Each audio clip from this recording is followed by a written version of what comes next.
Hey folks, Chad Olds here. Today I want to talk about a question I get a lot, and that is, what does it take to be a good first-line sales manager? What is the difference between being a manager and a rep? And this question I think comes up a lot in sales because we are naturally driven by the quota. We're driven by that next thing. We want the high score. We want whatever that is, right? We want to be the rep on the board at the very top of that damn TV screen we have to look at all the time that shows who's number 1, 2, 3, 4, and 30th, right?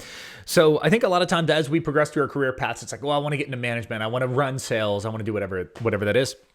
And I wanted to give a very realistic view today of what it's like to be a first-line manager, the positives and the negatives. So a few things. I guess I'll start with the number one requirement of being a good sales manager is the desire to mentor. Like that is critical. If you are a hard charging, hardcore rep that goes through, knows your quota, knows your product, knows your customers, and just wants to sell and grind it out all day selling, and you don't want anyone getting in your way, then don't go into management, right? You're going to make more money than your manager. If you hone that skill and you get really good, you will always make more money than your manager, which I think brings me to the first, maybe even surprising point to some folks is that if you are if you're number 1 or number 2 rep on your team, you're almost certainly making more money than your manager.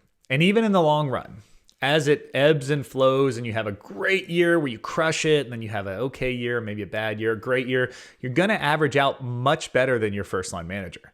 So I think that's an important point. If you're going for the money, it's not until you get 2 or 3 levels up that you might start making more money. That is really important because if you don't have a desire to go into the really hardcore planning, strategy, politics are a big piece as you start to work your way up. Just in the fact that you're fighting for budget, you're fighting for time, you're fighting for features, whatever. If you don't have a desire to do that and you're going for money, stay a rep. Like that's it. You work every bit as hard as a good manager. I mean, of course, there's bad managers and there's bad reps that don't work really hard. But if you're a good rep, if you're driven and you want to go into management, it's not going to be any harder or any easier. I believe we in sales have our own metric of what we will allow ourselves to do. And of course, there's times where we'll spike and come down. But you're going to probably work at the same level. It'll just be different work. You'll be less at the beginning of the sales cycle. You'll be doing a lot more work closer to the end of the sales cycle. And then a lot more work pre-sales cycle on mentoring people.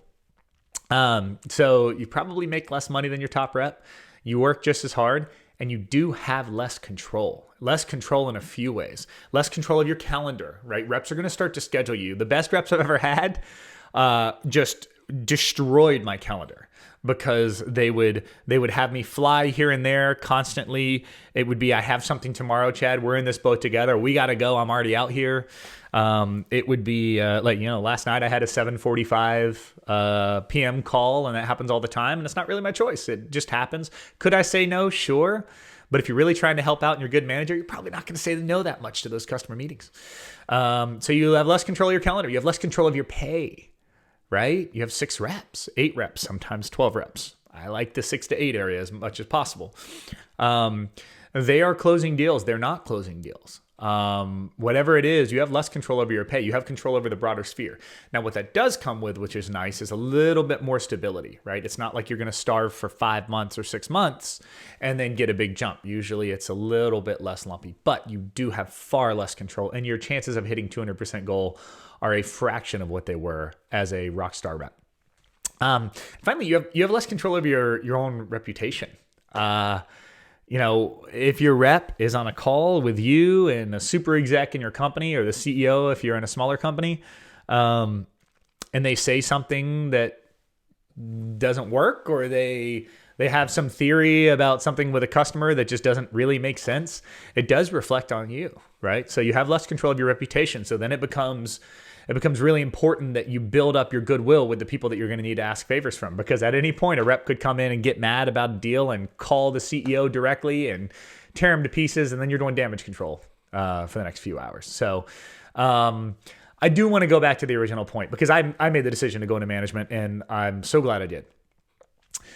It's that desire to mentor people. It's the desire to see people that are trying hard, that have super drive, that want to be successful, and you can help guide them. Like you can help them learn how to prospect. You can help them with their careers.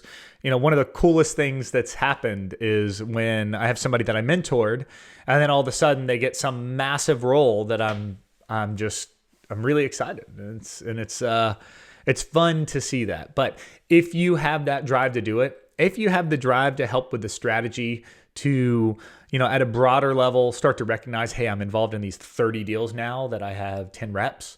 And I'm starting to see a trend of customers, maybe it's a price problem or a product problem or whatever, and you want to give that feedback back to product management. If you like that kind of stuff, by all means, go into management. But don't do it because you think you're going to have like a lot more money or because you think you're going to have infinite power or something like that. I mean, you end up working for your reps whenever you become a manager, which I think is a lot of fun. I've loved it.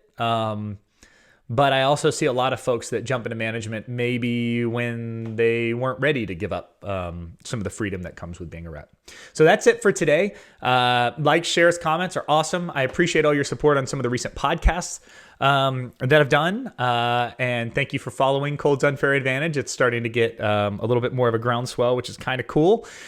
With that, good selling. Let's go crush it.